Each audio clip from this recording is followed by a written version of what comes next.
Selamat pagi, apa kabarnya pagi hari ini? Mungkin saya kurang dengar barangkali. Apa kabarnya pagi hari ini? Amin, luar biasa. Tetap luar biasa. Kita tahu di tengah-tengah situasi yang semakin sulit. Saya selalu ingat ketika kepada ada Bapak Gembala kita, hari-hari itu kalau semakin jahat.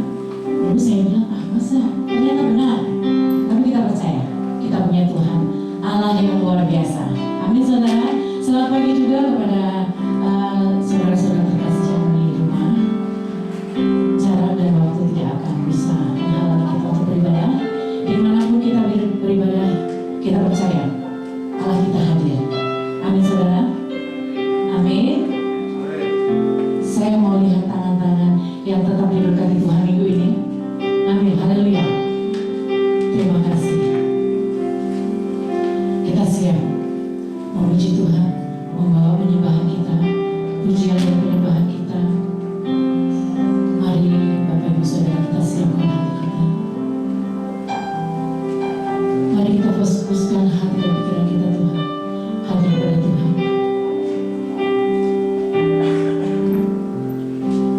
Biarlah kita yang berada di tempat ini hari ini, hati kita hanya untuk Tuhan.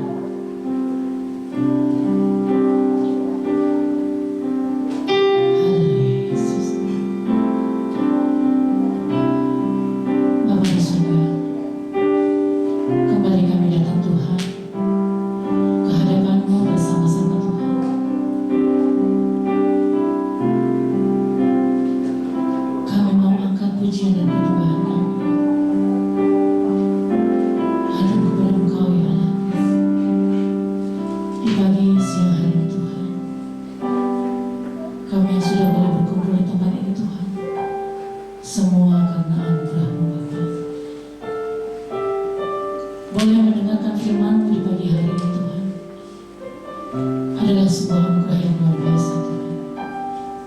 Terima kasih Bapak atas kesempatan-kesempatan yang selalu Engkau berikan kepada kami untuk kami terus memperbaiki diri Bapak. Bapak di surga, biarlah kami boleh menyiapkan hati kami Tuhan datang kepada Engkau Tuhan. Selidiki hati setiap pribadi Tuhan, agar yang ada di hati kami hanya Engkau Tuhan di pagi hari ini Tuhan. Bapa di surga,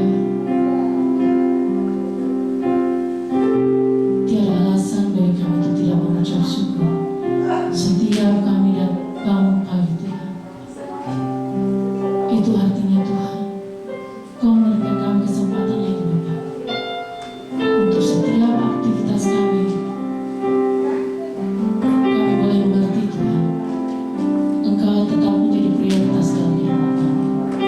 Apapun yang menjadi aktivitas kami Tuhan, kami mau menyiapkan hati kami Tuhan untuk datang kepada Engkau lebih dalam lagi Bapa.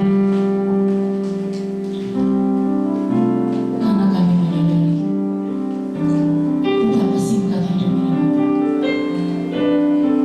Biarlah kami boleh menyiapkan hati kami Tuhan, kehidupan kami Tuhan di hari-hari akhir-akhir hidup kami Tuhan. Mampukan kami Bapa untuk boleh mengerti Tuhan. Lewat penyembahan ini Tuhan, kami akan memulai ibadah kami ini Bapa. Haleluya Yesus. Terima kasih Tuhan. Haleluya Yesus.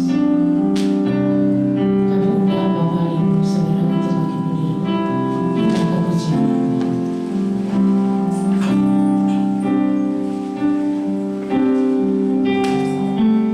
Betapa singkatnya hari manusia,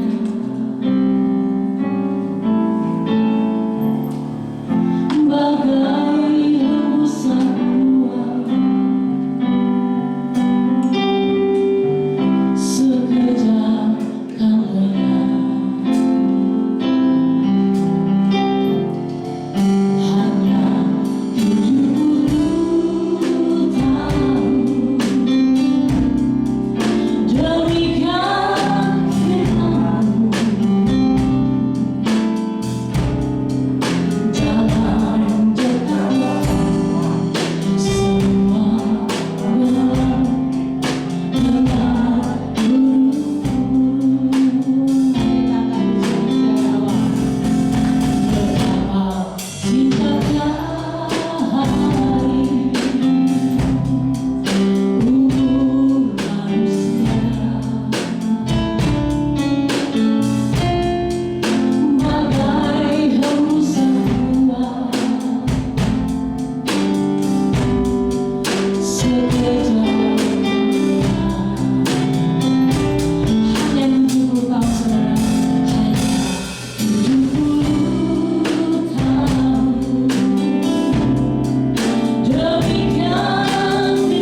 Engkau berdaulat di dalam setiap kehidupan kami, pribadi lepas pribadi Tuhan. Yakinkan kami Tuhan. Haleluya Yesus.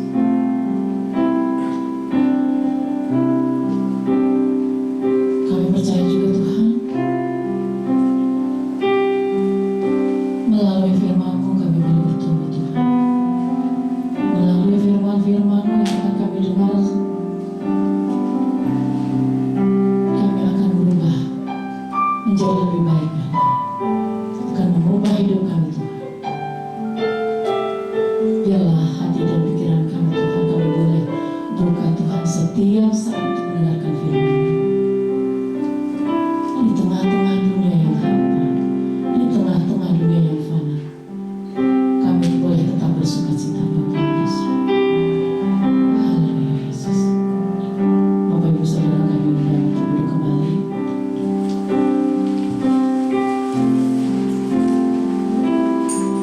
Terasa dunia ini hampa,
lekat denganmu saja Tuhan.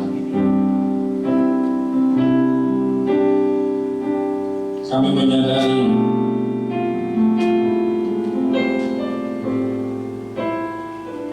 hidup kami sangat singkat. Tapi biarlah anugerah kesempatan yang Tuhan percayakan ini setiap hari kami fungsikan diri kami dalam pelukan-Mu. Kami hidup dan kami berbuah di dalam rencana Tuhan.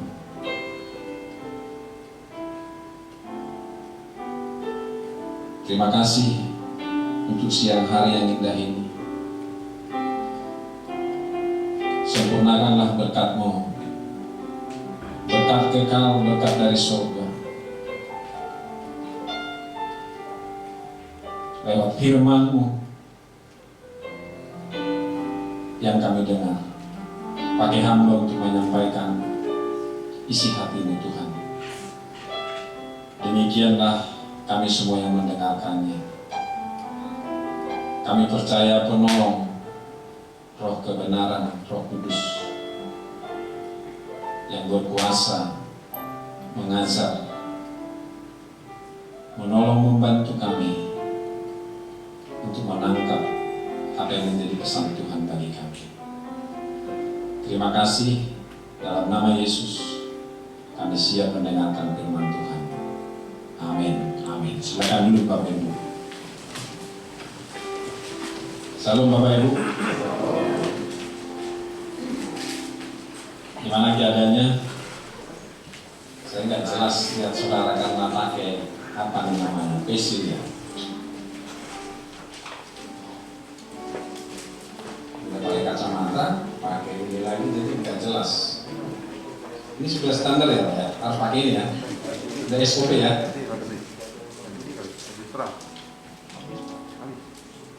Udah harus menjadi standar, jadi tetap saya harus pakai.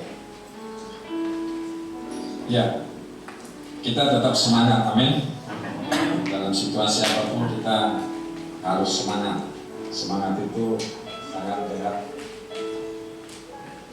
dalam segala hal diperlukan dalam hidup kita.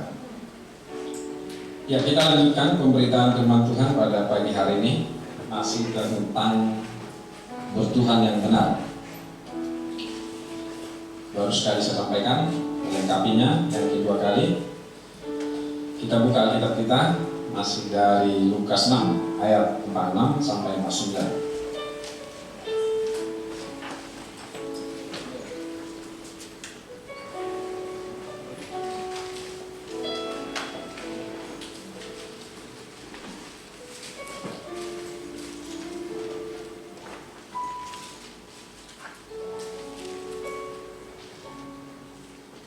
Sudah dapat semua Bapak Ibu? Lukas 6 ayat 46 sampai ayat 49.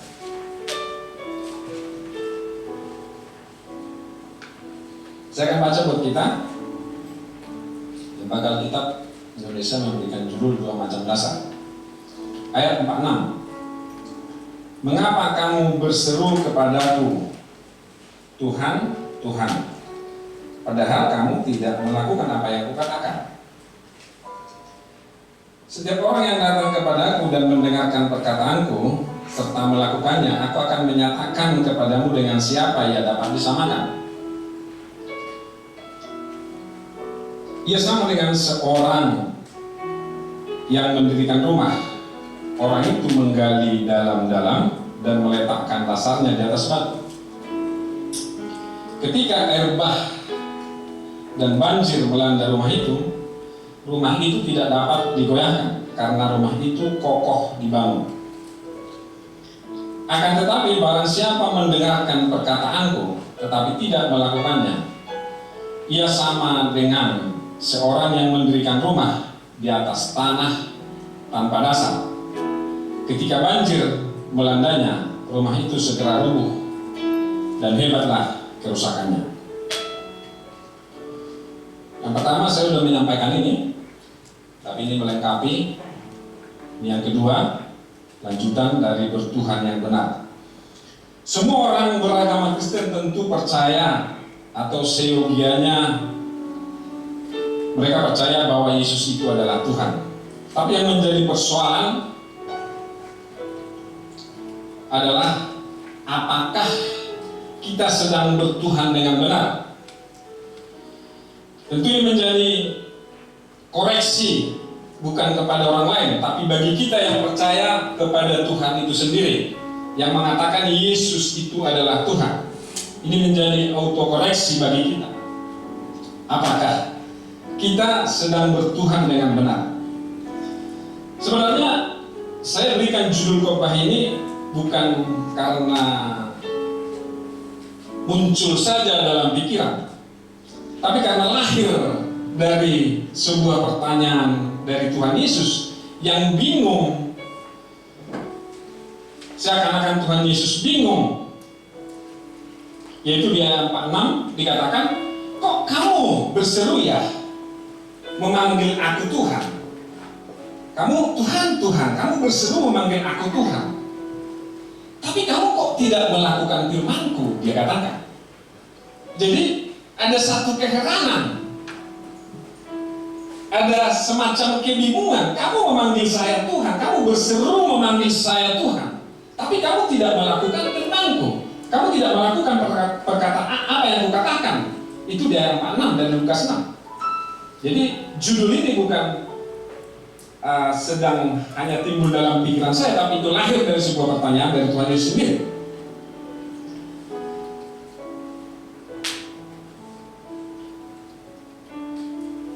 Jadi semacam ada konsep yang salah menurut pemikiran Tuhan pada orang pada umumnya.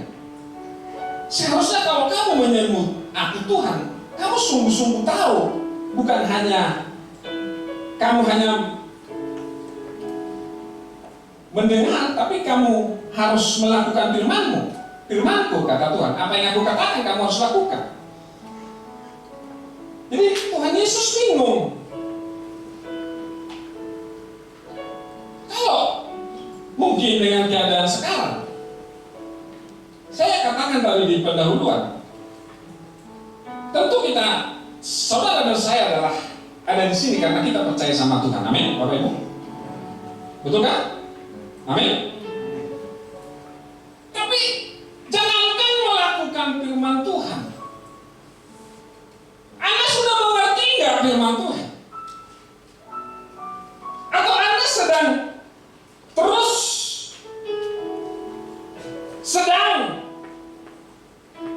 melatih diri nggak dalam pendengaran akan firman-Nya?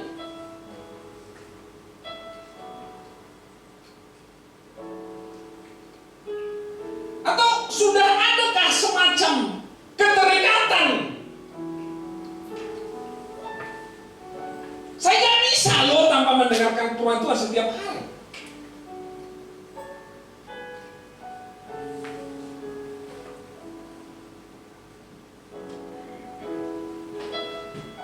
Nah, kita jangan sampai kita percaya sama Tuhan, tapi tidak bertuhan benar. Amin, Bapak Ibu. Amin. Jadi bertuhan yang benar itu orang harus melakukan apa yang dikatakan oleh Tuhan. Bahkan tidak cukup hanya dimengerti. Sementara kalau orang mau mengerti, orang harus memberikan telinganya. Orang harus memberikan perhatian secara proporsional.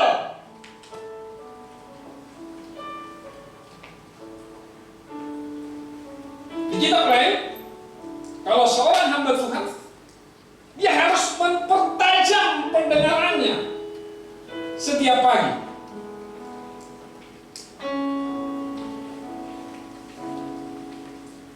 Telinganya setiap pagi dipertajam untuk mendengar. Dengan tujuan bukan sebagai untuk konsumsi nalar, tapi dengan tujuan supaya bisa melakukan firman Tuhan.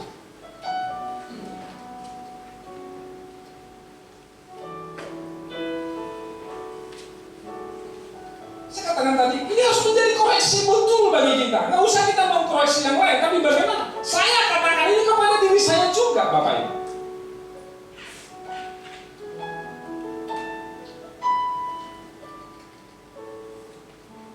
Kalau seandainya misalnya,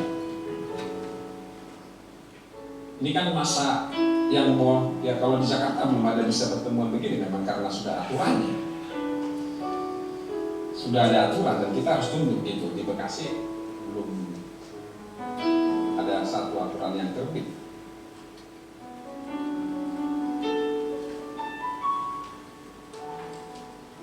Memang ada. Tentu kita punya tahapan-tahapan. Seakan-akan kita orang harus didorong, dipaksa untuk mendengarkan firman Tuhan. Tapi kan kita nggak bisa terus begitu, Bapak Ibu. Kalau misalnya nggak ada ibadah dilakukan di tempat ini, bisakah digaransi bahwa kita semua orang-orang yang serius mau punya persekutuan yang benar dengan Tuhan, mendengarkan firman Tuhan sehingga kita terus bertumbuh, mengerti dan siap untuk orang-orang yang melakukan firman Tuhan? Paham apa yang saya katakan ini, Bapak Ibu? Halo? Saya nggak bisa jelas lihat mimik saudara-saudara. Nah, bagi saya ini menjadi kegelisahan juga.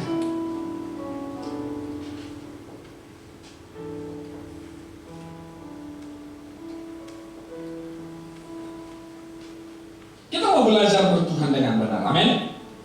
Amin. Bertuhan yang benar berarti kan itu tadi yang saya katakan.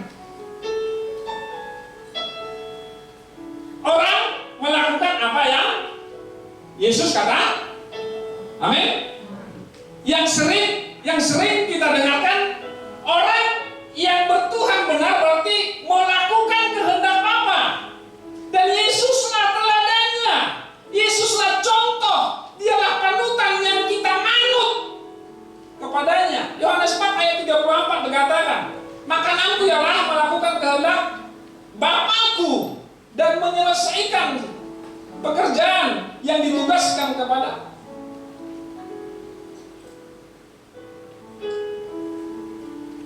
Dia contoh, dia teladan yang kita ikuti, yang sempurna melakukan kehendak Bapa, dan kita harus bertumbuh, kita harus digiring.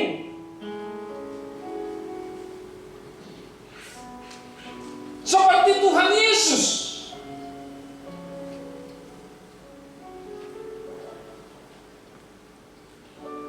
Dan ini sama dengan begini.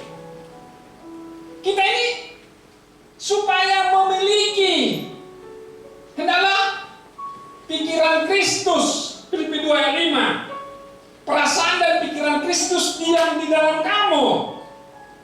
Karena kalau ada pikiran perasaan Kristus diam dalam kita, kita orang-orang yang betul-betul telah diperlengkapi oleh Tuhan untuk melakukan segala pekerjaan-pekerjaan yang baik. Haleluya. Haleluya. Itu menjadi otomatis, Bapak Ibu.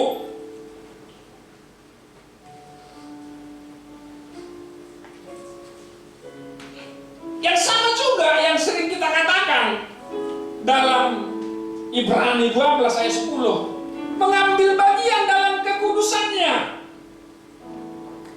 Dalam 1 Petrus 1, 2 Petrus 1 ayat 3, kamu mengambil kodrat ilahi.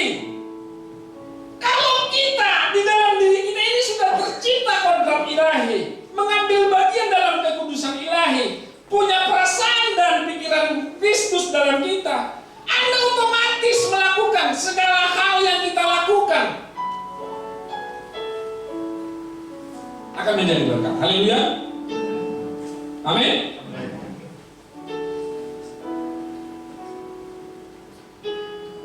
Ini proyeksinya.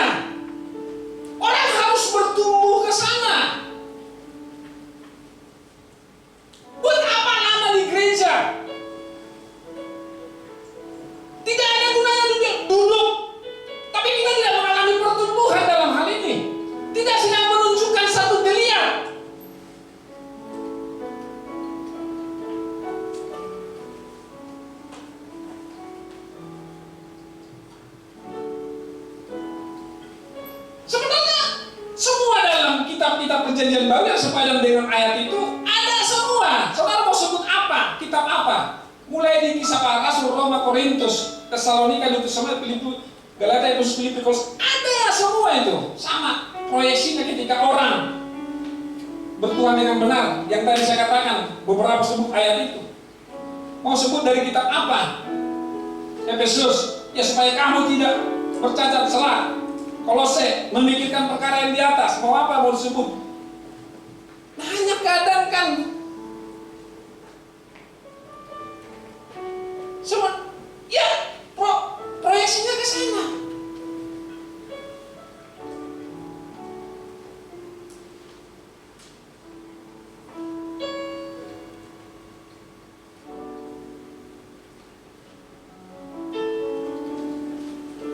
Saudara paham yang saya katakan ini bagaimana kita bertuhan dengan benar? Haleluya. Haleluya.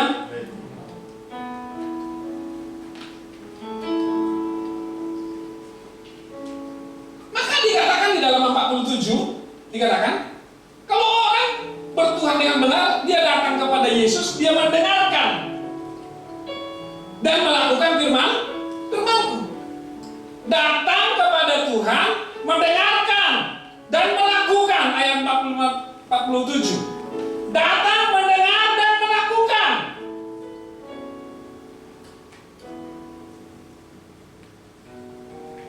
Yuk kita tinggalkan asas-asas mungkin yang telah melekat dalam pikiran kita kalau datang kepada Tuhan, supaya kita didengar, bukan Bapak Ibu. Kamu datang kepada Tuhan mau dengarkan Dia, bukan supaya keluhanmu didengarkan. Tuhan tahu apa yang menjadi persoalan kita. Haleluya. Apa perlu harus memberitahu Tuhan apa persoalan kita? Tidak perlu. Dia sangat tahu apa yang perlu bagi kita.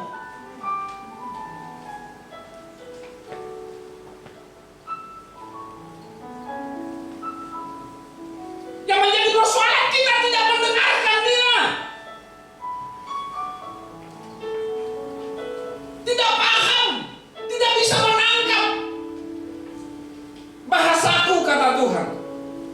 Kamu gak bisa menangkap bahasaku, bukan bahasa dalam arti kalimat, tapi kamu gak bisa menangkap apa yang menjadi isi hatiku dan kehendakku. Nah, kita datang kepada Tuhan supaya bisa menangkap apa yang menjadi isi hati Tuhan, menangkap bahasanya Tuhan, apa yang menjadi kemauan Tuhan dalam hidup kita. Memang ini nggak gampang, ini menjadi persoalan yang rumit, Bapak Ibu. Nggak bisa, mungkin nggak bisa. Jangankan, saya sudah berapa lama ya berumah tangga ya. Jadi saya ini dulu di sekolah nilai sejarah saya agak ya cukup lah, nggak tinggi gitu ya. Saya nggak paham udah berapa lama saya berkeluarga, nggak ingat. Ya itu agak nilai sejarah saya nggak ya cukup lah, nggak di atas 7. Tapi ini hanya penggambaran. Anak saya udah kelas 3 SMA.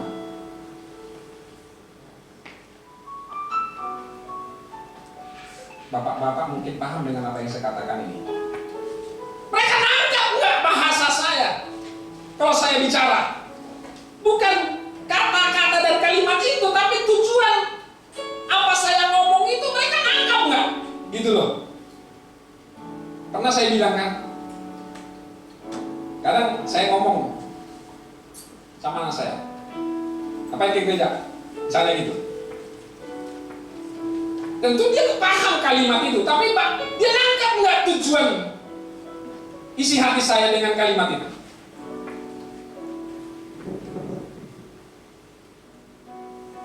Paham nggak dia? Dia bisa nangkap nggak isi hati saya? Jangan pergi ke gereja kalau nggak sebenarnya nggak benar gitu loh.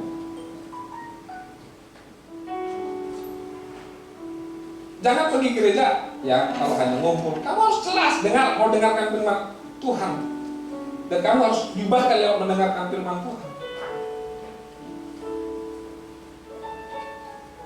Nah itu sebenarnya isi hati saya, bukan tadi kalimat tadi gitu. Nah itu yang dikatakan suatu saat Tuhan Yesus berkata, kamu ini sudah lama dengan saya, tapi kamu nggak menangkap bahasa saya.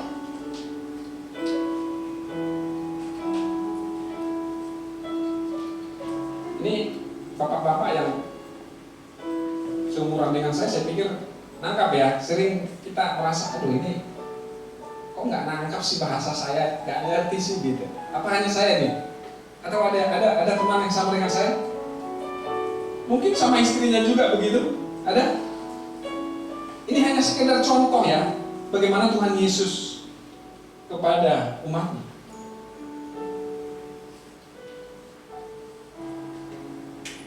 Atau bapak-bapak, istrinya selalu nangkap bahasanya.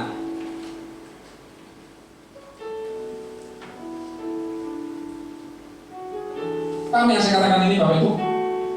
Paham? Paham kan?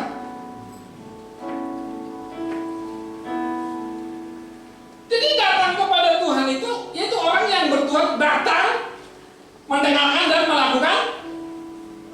Jangan datang hanya untuk mendengar, berhenti mendengar. Ada maunya. Tapi bagaimana datang, mau mendengar, mau melakukan firman.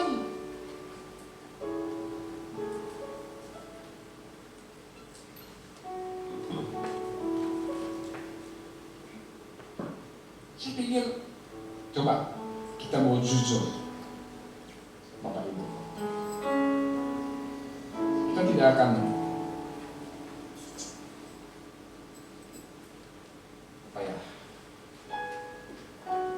mari mengkoreksi diri. Seberapa dalam keterikatanmu sama Tuhan dalam mendengarkan Dia?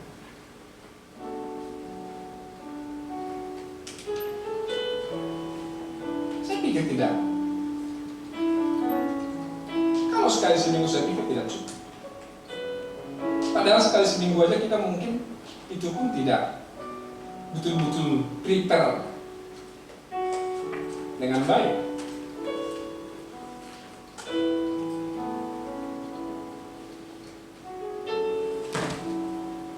Saya tidak tentu anti dengan semua kegiatan-kegiatan di gereja, dan itu sangat bagus. Tetapi saya mau katakan, mungkin boleh diteliti.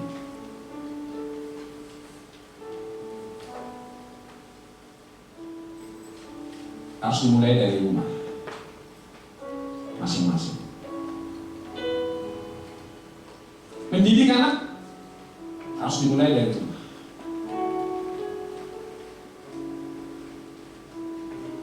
Kita gak bisa percayakan ke gereja, ke sekolah, gak bisa.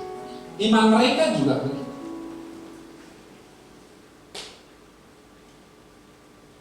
Kita harus mulai dari rumah, dari pribadi kita masing-masing. Amin Bapak Ibu. Amin. Halo. Dan saudara kalau lakukan ini, saksikan dan lihat bagaimana pertumbuhan imanmu.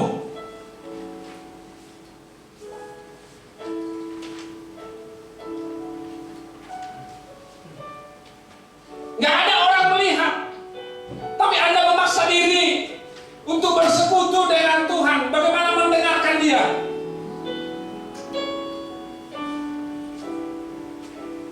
Kamu ambil waktu. Kamu boleh pilih waktu.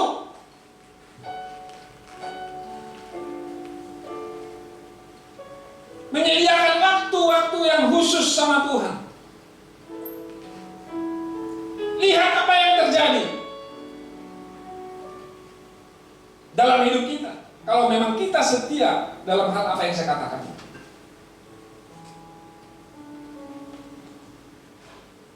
Jadi jangan dibalik Bapak Ibu.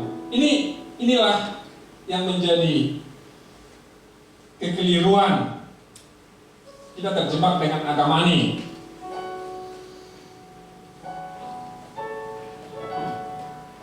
Terjebak dengan ritual dan seremonial dalam bertuhan.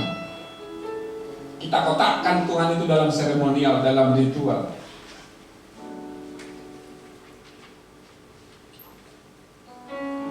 Dan kita tidak mau mendengarkan Dia, tapi justru agar kita yang didengarkan oleh Tuhan.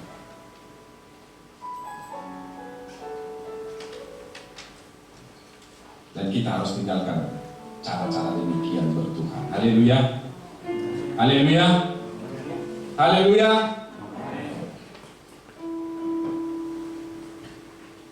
Jadi bagaimana supaya proyeksi Tuhan ini, supaya kita bertuhan dengan benar, supaya bisa diterrealisasi? Ya, tadi yang saya bilang tadi, pemahaman kita jangan salah konsep terhadap Tuhan, atau jangan salah konsep tentang bagaimana bertuhan itu. Saya pikir, kekristenan melanda pemahaman yang salah dalam hal bertuhan. Maka saya tidak tertarik ngomong sana dulu, ngomong sana, ngomong di dalam aja deh, keluarga aku sendiri, lingkunganku sendiri, gerejaku sendiri.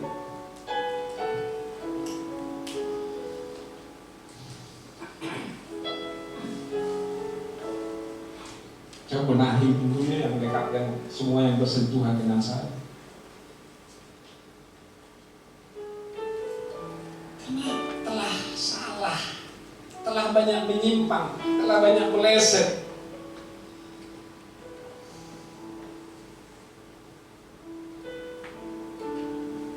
Tuhan hanya dianggap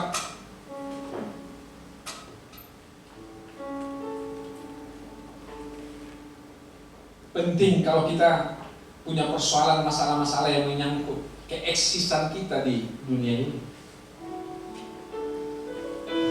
Sehingga kita datang kepada Tuhan. Gak ada masalah ya lupa Tuhan. Datang masalah berseru memanggil Tuhan. Iya kan? Punya persoalan, masalah-masalah jasmani kehidupan, baru datang kepada Tuhan. Jadi situasional, kondisional semua. Dan itu yang memberikan sering kita terjebak menjadi memanipulasi Tuhan.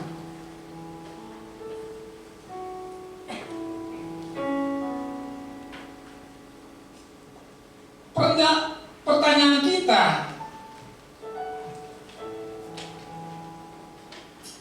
bukan apakah Tuhan mengasihi kita.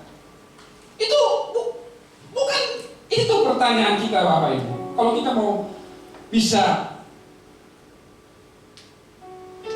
merealisasikan proyeksi Tuhan ini dalam hidup kita, bagaimana kita bertuhan dengan benar.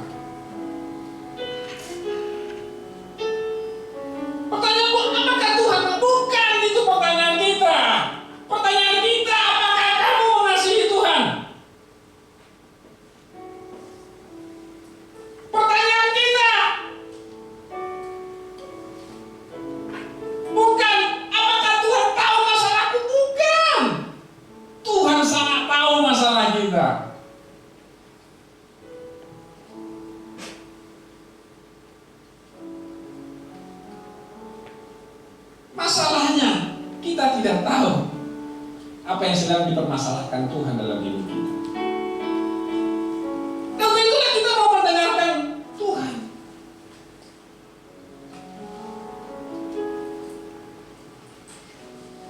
Masalahnya, apakah Tuhan bisa dipercaya? Bukan. Masalahnya, apakah kamu bisa dipercaya oleh Tuhan?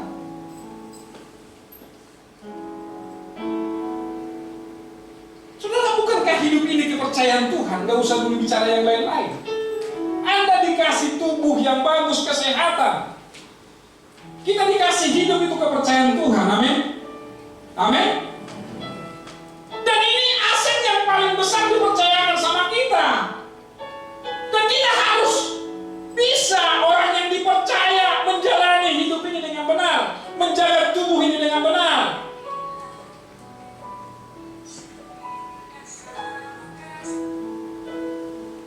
Amin Bapak Ibu. Paham yang saya katakan ini? Halo? Saya lihat betapa sembrono orang, betapa sembrononya orang. Padahal hidup yang dipercayakan ini udah luar biasa. Kita tidak bisa dipercaya.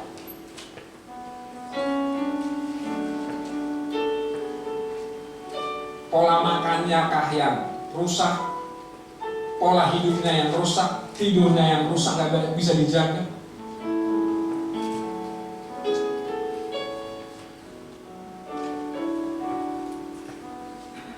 Persoalan kita, pertanyaan kita bukan Tuhan itu nggak bisa dipercaya. Persoalannya apakah kamu bisa dipercaya oleh Tuhan? Haleluya. Haleluya Bapak Ibu. Amin Bapak Ibu. Jadi coba, yuk kita tinggalkan deh. Artinya, kalaupun kita punya masalah, itu hanya sarana, hanya satu alat itu bagi Tuhan untuk membuat kita menemukan Dia.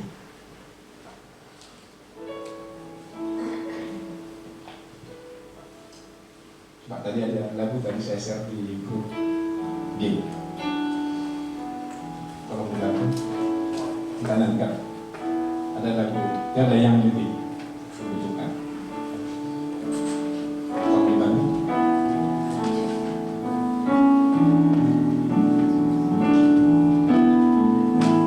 Tiada yang lebih kubutuhkan, tiada yang lebih kurindukan selain diriku berkenan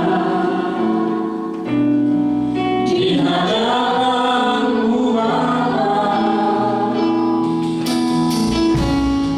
seperti Yesus Putra Tunggal-Mu yang selalu berkenan padamu,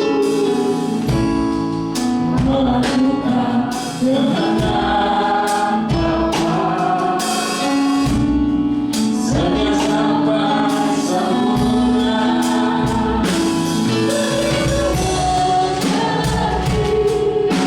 Kehendak-Mu Bapa, kulakukan segenap jiwa. Bukan apapun dalam pekerjaanmu,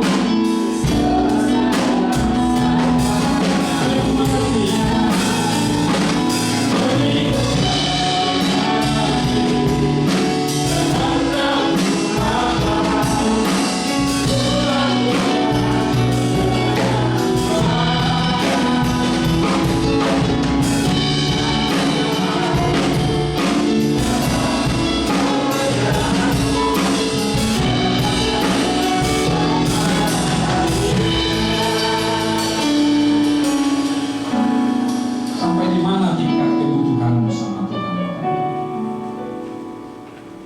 Gak mungkin kita merindukan Tuhan kalau kamu belum menghayati seberapa dalamnya betapa kita butuh Tuhan. Bukan situasional, bukan kondisional, tapi itu sesuatu yang harus melekat, yang sudah lekat, yang sudah inherent, yang sudah menyatu. Kebutuhan kita terhadap Tuhan itu sudah inherent, menyatu dalam kita. Baru Anda bisa merindukan Dia.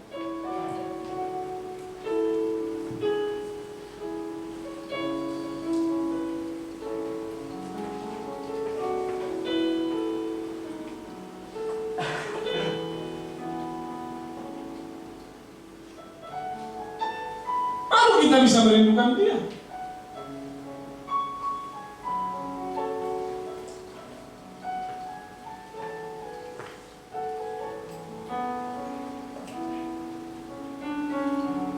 Kita masih punya waktu untuk kita bertuhan dengan benar, Bapak Ibu. Amin.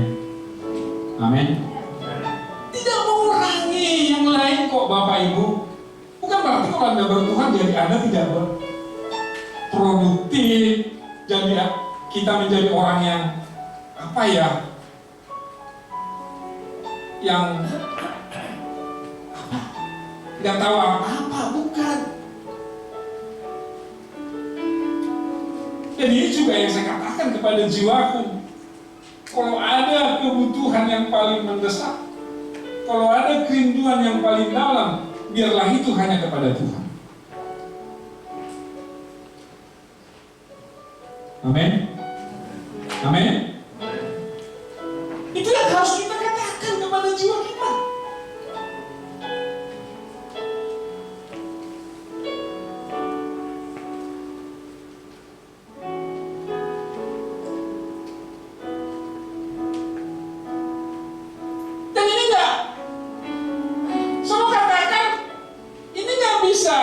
Secara natural atau datang tiba-tiba langsung dari surga membuat kita begitu saja, enggak. Ini sesuatu yang dilatih.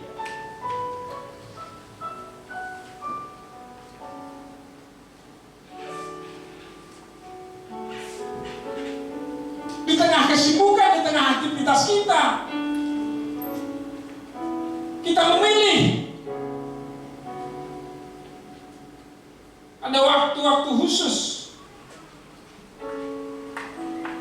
agar kita bisa menyerap, bisa menangkap, sehingga rasa dan pikir Tuhan Yesus bisa menyatu dengan kita, Bapak. Kita mau belajar, Bapak Ibu, amin.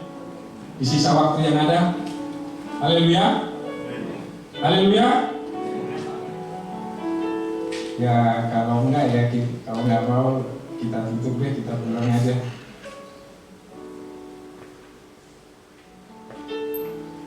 Tiada yang lebih kubutuhkan,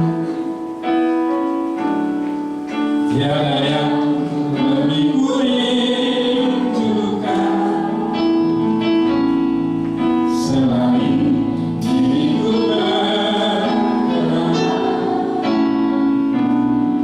di hadapan-Mu Bapa. Seperti Yesus putra tunggalku yang selalu berkenan padamu, melakukan kehendak sampai satu berlindung hati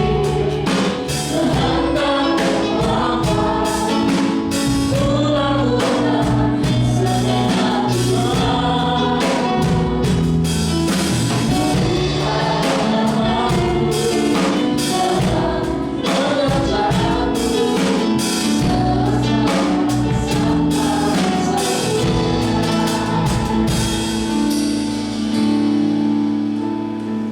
Kita mau semua mau bertuhan dengan benar, amin. Amin, Bapak Ibu. Saudara,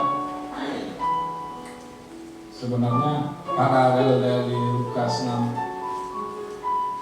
6 ayat 6-9 itu kan di Matius 7 ayat 21-23. Karena kalau kita tidak sampai kepada proyeksi untuk bisa melakukan kehendak Bapa, Tuhan mengangkat kita menjadi pembuat kejahatan.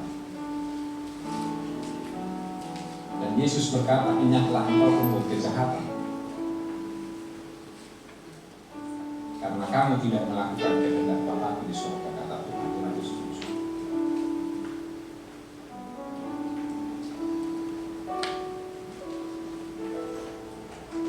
Kita mau bertumbuh dengan benar. Haleluya. Haleluya. Amin Bapak Ibu. Mau bertumbuh semua. Yang kedua, Bapak Ibu, bagaimana supaya terrealisasi semuanya? Nah, sebelumnya sudah saya jelaskan waktu sesi yang pertama. Kan dikatakan begini, orang yang melakukan firman Tuhan itu, mereka yang datang mendengar dan melakukan firman Tuhan itu, dia seumpama seseorang yang mendirikan rumah. Tapi seseorang yang mendirikan rumah, dia tukang, ahli dalam bangunan. Itu di ayat ke-9. Ia sama dengan seorang yang mendirikan rumah. Orang itu menggali dalam-dalam dan meletakkan dasarnya di atas batu. Jadi ketika datang air bah dan banjir melanda rumah itu tidak dapat digoyahkan karena rumah itu kokoh dibangun. Ini kemarin sudah saya jelaskan. Tentu bayangan kita jangan kekinian membangun rumah, gitu ya. Misalnya membangun rumah di sini, tinggal bikin fondasi, tancap, bikin tiang, gitu ya. Tentu ini dalam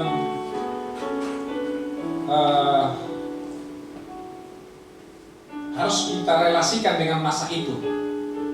Jadi Palestina itu kan itu tanah miring yang ya saya sih belum pernah ke sana. Ini hanya belajar dari literasi saja. Tanah berbukit, tanah yang berbukit begitu. Hampir tidak ada tanaman katanya waktu itu. Jadi bayangin, hampir berbukit, hampir tidak ada tanaman. Jadi kalau orang mau bangun rumah, dikatakan, jadi harus digali itu dalam-dalam. Nah, kemarin bisa jelaskan, digali dalam sampai ketemu batu. Baru ketemu batu, baru di situ didirikan rumah itu. Jadi dia harus menyatu dengan batu itu, pondasinya, gitu. Karena kenapa? Karena kalau misalnya musim dingin, hujan datang, ya kan? Datang banjir, ya langsung bus menerpa rumah itu. Kalau nggak kuat pondasinya yang ditaruh di atas batu, rumah itu akan roboh. Itu Bapak Ibu.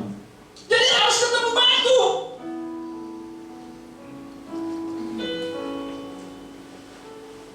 Hujan datang, banjir menerpa rumah itu, roboh kalau enggak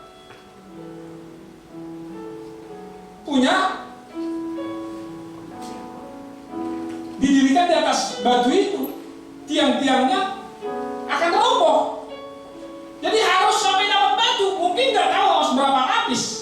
Tentu kontur tanah di sana juga beda, ada lapisan-lapisannya gitu kan. Jadi harus digali.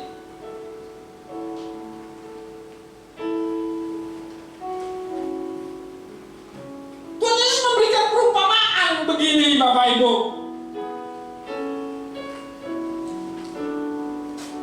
Dan saya mengatakan,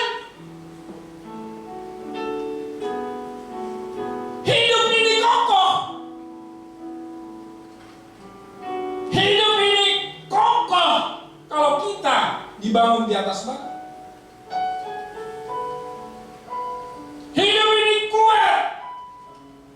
Kita menjadi pejuang sejati kalau hidup kita menempel dibangun di atas batu itu.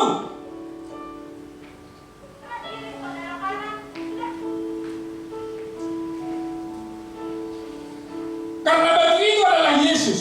Amin. Haleluya. Batu hidup itu adalah Yesus.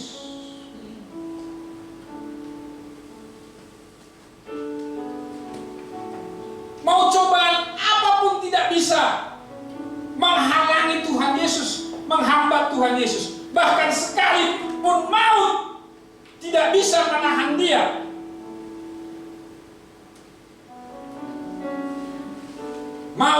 dikalahkan. Dia bangkit dari kematian. Dan saya mau katakan, batu hidup itu adalah Yesus.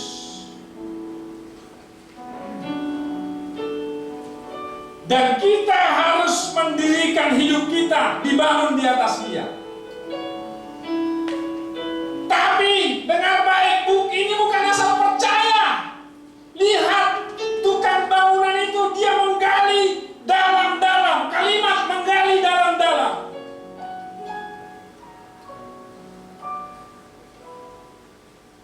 Bukan asal-asalan.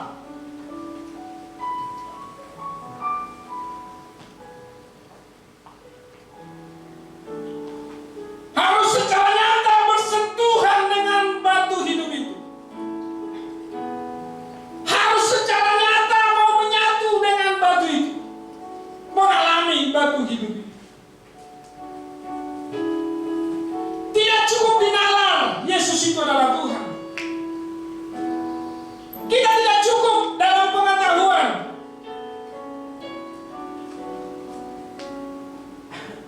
Tapi kita harus betul-betul bersentuhan dan mau menyatu dengan sang batu hidup itu. Baru hidup kita kokoh. Haleluya. Haleluya.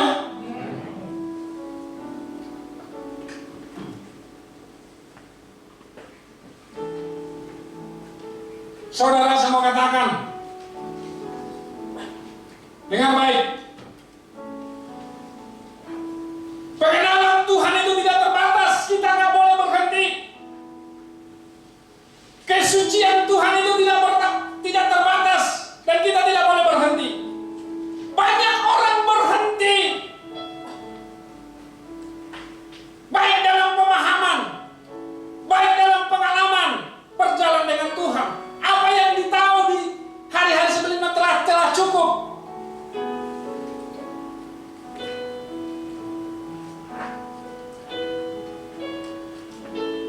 Pengenalan Tuhan itu tidak terbatas dan kita harus terus bertumbuh. Bagaimana hidup dibangun di atas batu hidup ini.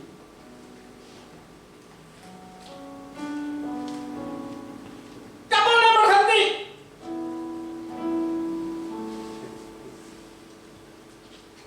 Belajar itu selama kita hidup. Haleluya Bapak Ibu. Haleluya. Siapapun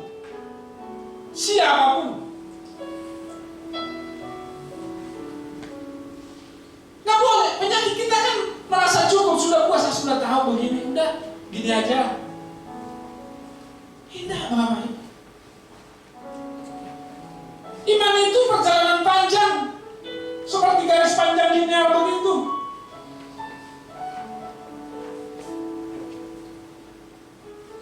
Dia punya dinamika.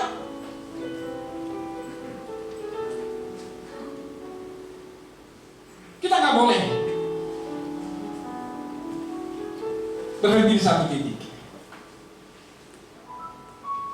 Matius 5 ayat 6. Kita baca.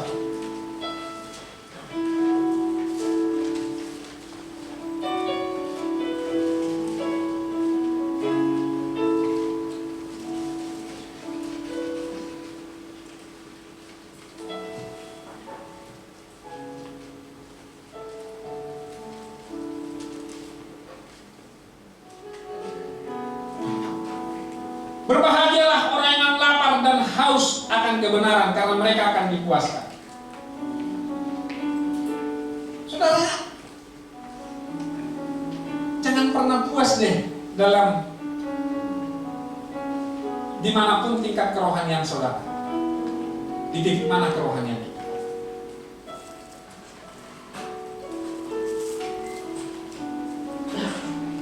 Berbahagialah orang yang lapar dan haus akan kebenaran, karena mereka akan dipuaskan. Bagaimana keadaan orang ini sebenarnya secara individu? Ini orang yang tidak puas dengan rohaninya, sehingga selalu mau berubah. Selalu mau berubah.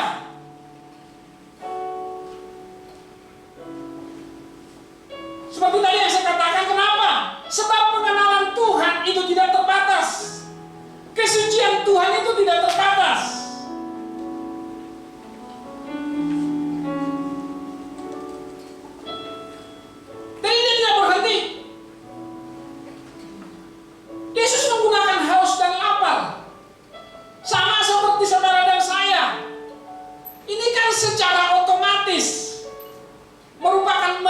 yang mekanis dalam diri kita bahwa kita haus dan lapar selama kita hidup, betul Bapak Ibu?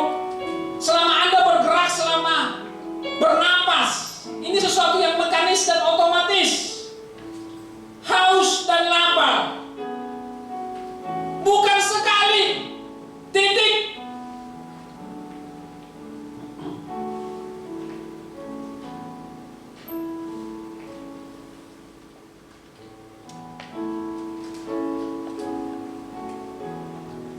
Dan Yesus berkata orang yang haus, dan hanya orang yang haus dan lapar dipuaskan. Bukan sekali. Sama seperti tadi kita, tubuh kita ini. Benar. Mana minum nih? Aduh, pas minumnya gak ada nih. Tadi gak saya bawa. Tak bisa minta tolong minumnya.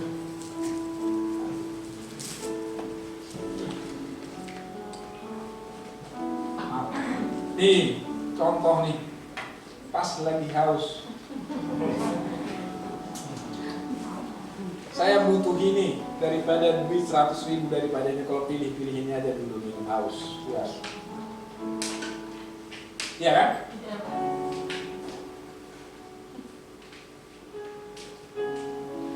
Nah, orang-orang begini yang mengalami kepuasan dari Tuhan.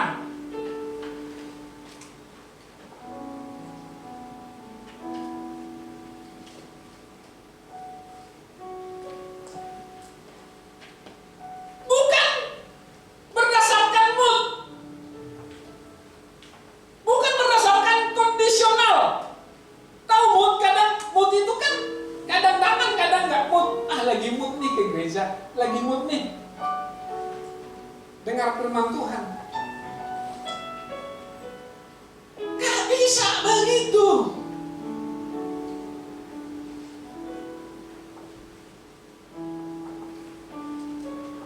Ini harus kita kembangkan Bapak Ibu.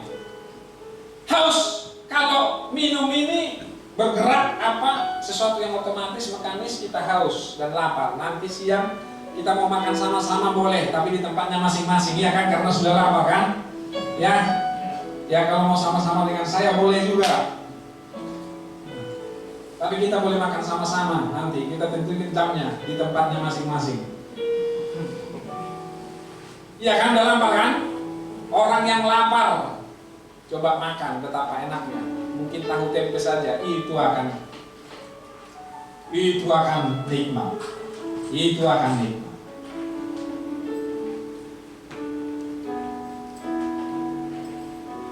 Apakah saudara sudah mengalami kehausan,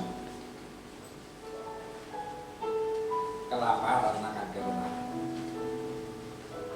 Dan kebenaran itu adalah pribadi Tuhan Yesus itu sendiri. Itu yang saya bilang. Kita nggak boleh berhenti, kita mau selalu berubah agar kita sama seperti Tuhan kita Yesus Kristus. Haleluya. Haleluya. Nggak boleh sampai kita menutup mata. Saya bilang kebetulan ketemu dengan teman kemarin. Iya, kita tetap harus produktif. Selama bergerak kita tetap produktif, saya bilang.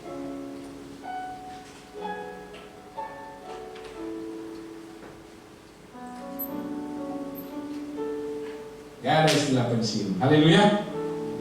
Haleluya. Selama masih bisa. Sudah mengalami haus, lapar. Nah, kalau haus sama lapar kebenaran, memang ini bukan sesuatu yang otomatis. Itu. Makanya Anda perlu dia cari. Kalau haus dan haus sama ini sesuatu yang sudah mekanis, ya otomatis ketika melakukan pergerakan dia akan haus sendiri. Nah sekarang bagaimana supaya haus, lapar akan kebenaran? Makanya orang harus mendekatkan firman Tuhan. Haleluya. Ini yang menggali dalam-dalam. Ini orang yang menggali dalam-dalam sampai bersentuhan dengan batu hidup, mengalami Tuhan setiap hari. Ini orang yang menggali dalam-dalam itu begitu. Ini kokoh, hidup menjadi kokoh, hidup menjadi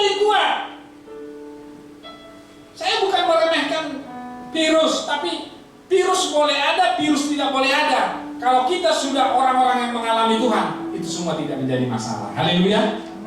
Haleluya. Saya bukan meremehkan ya, kita semua orang-orang yang bijak di sini. Bukan. Karena kita orang-orang yang telah dibangun di atas batu hidup. Tapi, karena mana penyakit, banyak virus. Mana virus? Bukan begitu. Saya mau telan gitu, bukan begitu, bukan. Jangan salah pahami gitu ya. Karena saya sudah dibangun di atas batu hidup. Mana virus? Mana? Saya mau telan, bukan begitu. Itu perlu dibawa ke rumah sakit. Mana? Nah, bukan begitu.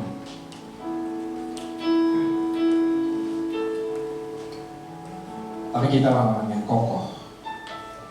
Kalau kita orang yang menggali dalam-dalam, bersentuhan terus, haus, lapar akan kebenaran, hidup kita menjadi kokoh. Saudara, kita dari tempat ini agar kita bertumbuh dengan benar. Ini yang menjadi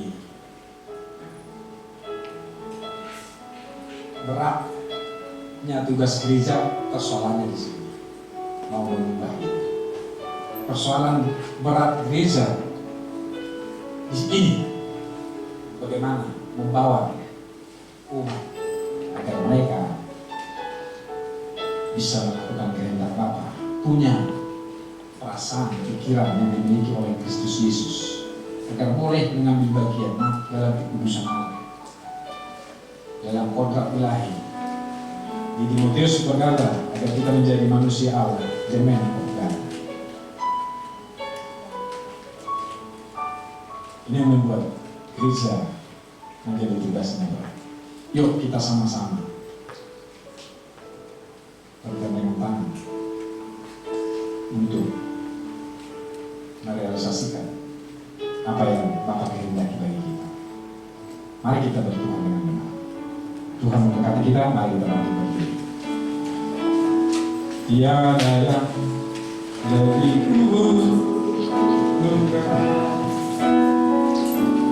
tiada yang lebih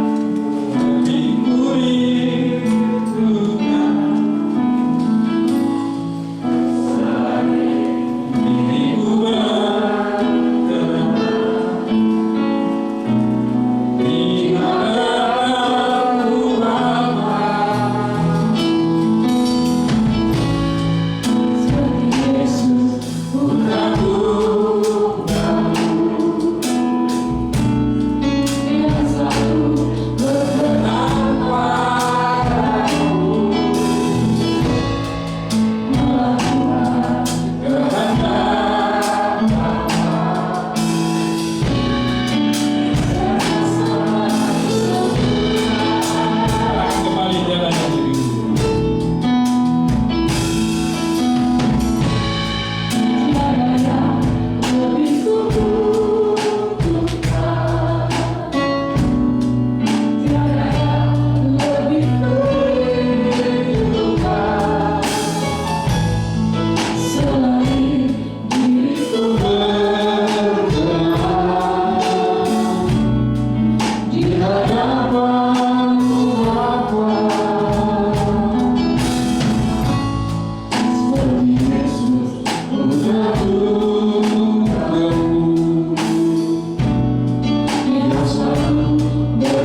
Ini memang berat. Dari kecil memang konsep kita tentang bertuhan itu memang sudah keliru. Sampai hari ini agama-agama pun mengajarkan keliru. Bahkan bukan cuma agama, kekristenan, artinya banyak gereja pun mengajarkan bertuhan itu salah, keliru. Kata Tuhan dalam bahasa asli kurios. Kurios itu artinya the owner, dia pemilik. Kurios juga mengandung arti controller, dia yang kontrol. The owner, the supreme authority, yang punya kuasa, otoritas untuk memutuskan. Selama ini agama hanya mengajarkan menjadikan Tuhan sebagai ban serep, menjadikan Tuhan tempat kita mengajukan permohonan. Fatal, keliru. Kekristenan sebenarnya tak pernah mengajarkan begitu. Kekristenan mengajarkan bagaimana Dia merubah kita. Tidak gampang memang, saudara, tidak gampang. Saya juga dari kecil diajarkan keliru, tapi bersyukur tahun-tahun belakangan Tuhan mengajari. Bahkan lewat peristiwa hidup kadang-kadang saya seperti disembeli, saudara. Ini 2 malam saya harus menangani salah satu keponakan dari istri. Kalau Tuhan sudah berkehendak, saya tidak bisa apa-apa. Pagi-pagi saya bilang, si Anu dirawat di rumah sakit, ada infeksi di dalam, nanahnya sampai ke dada di sini. Adiknya itu saya yang kuliahin sampai selesai, karena dia sudah kerja di PCR. Anak ini mengembalikan apa yang pernah. Padahal saya bilang, tidak perlu balikin, tidak perlu. Tidak, dia panggil Pak Ahmad. Saya balikin. Hati saya tunduk. Begitu dengar begitu, Roh Kudus langsung bilang, kalau di grup keluarga besar cuma bilang dalam nama Yesus, dalam Yesus sembuh, dalam Yesus sembuh, Tuhan penolong semua. Kalau Roh Kudus bilang, kau pergi ke Tangerang, lihat dia. Benar, saudara, saya lihat hampir meninggal, udah terengah, karena infeksinya sudah menjalar. Ya bingung, saya ngerti. Ini juga bukan cuma soal biaya, tapi rumah sakit kemana dan lain semuanya. Tapi hanya coba gunakan BPJS, masuk IGD, full semua dengan COVID di Tangerang, full dengan COVID. Waduh, ini kalau sampai dia masuk sawah, kena COVID lagi tambah parah lagi. Sampai akhirnya anak ini 2, ada adiknya laki-laki seperti kayak anak saya, namanya Joshua sama Leo. Tapi di tengah-tengah begitu saya bisa mengajarkan ke dia. Dan tiba-tiba anaknya tanya, dia panggil saya Tio, GSKI di Tangerang di mana ya?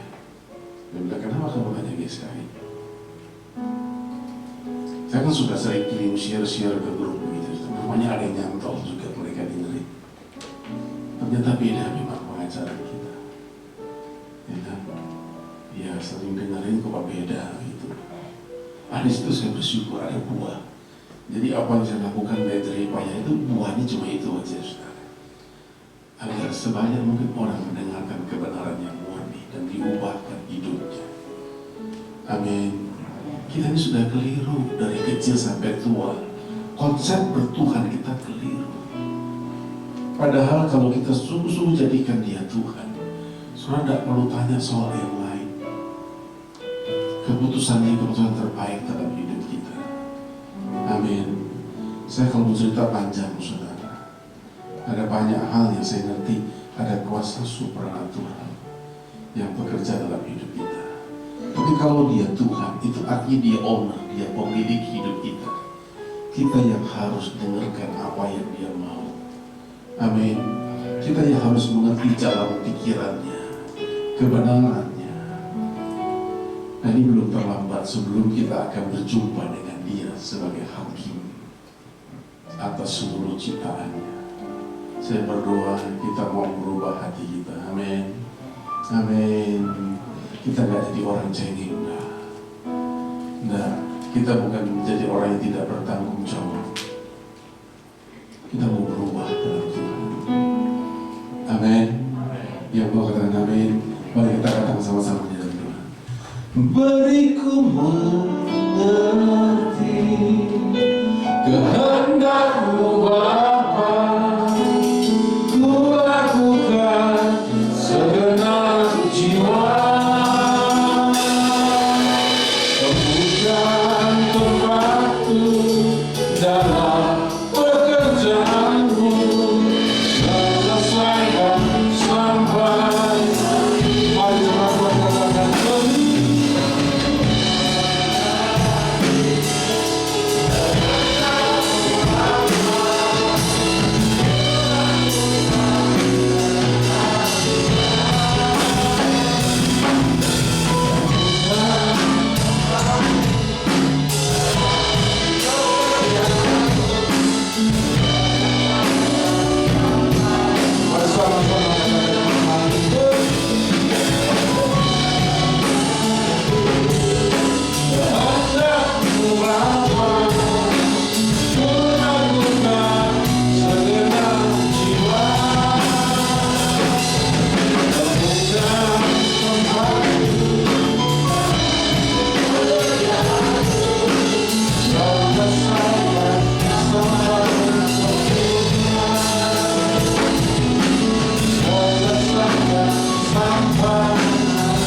katakan bersyukur siang hari ini Kau terus menuntun kami, mengajari kami. Sekali kami mengerti sulit bagi kami Tuhan, sekian lama kami sesat, sekian lama kami keliru. Hari biarlah Roh-Mu terus menuntun setiap kami, membawa kami ke dalam seluruh kebenaran.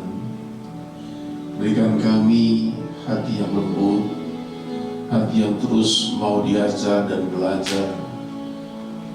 Roh Kudus, bawa setiap kami semuanya di tengah segala goncangan yang ada, tantangan yang ada.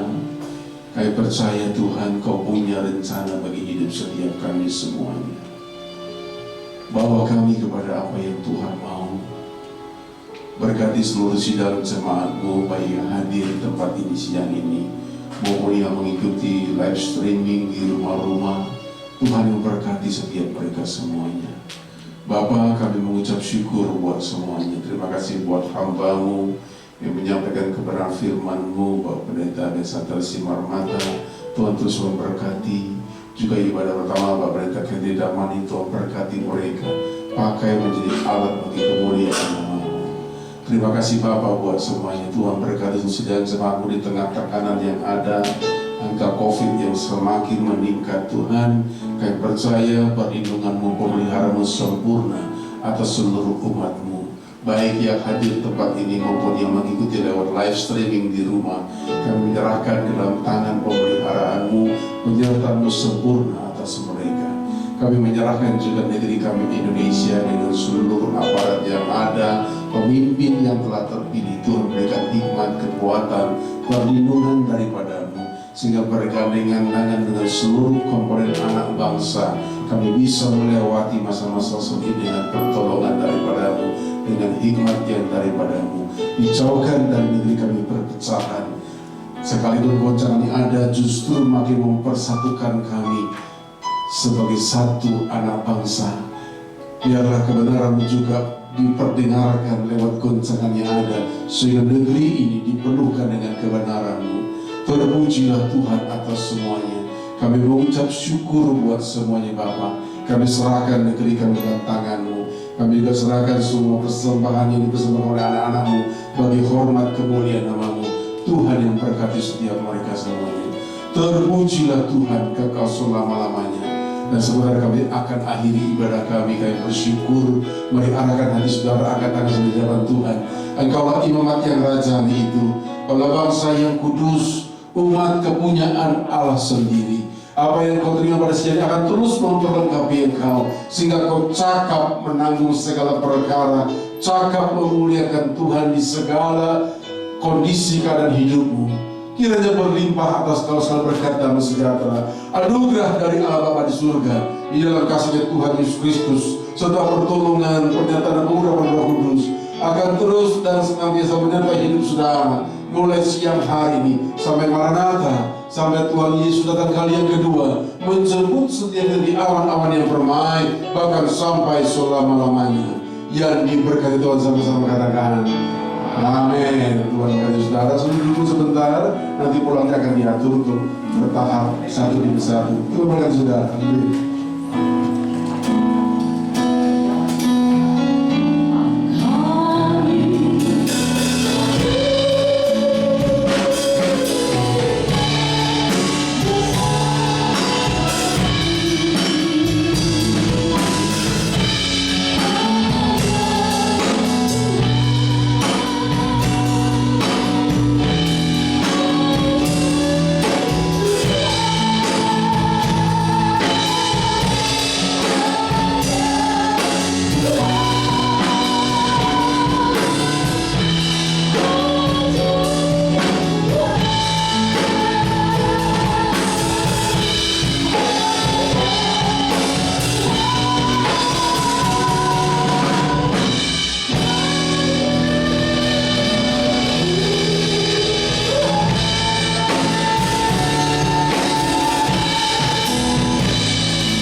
Dimulai dari yang sebelah kiri saya, tengah dan sebelah kanan.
Kasih lagi.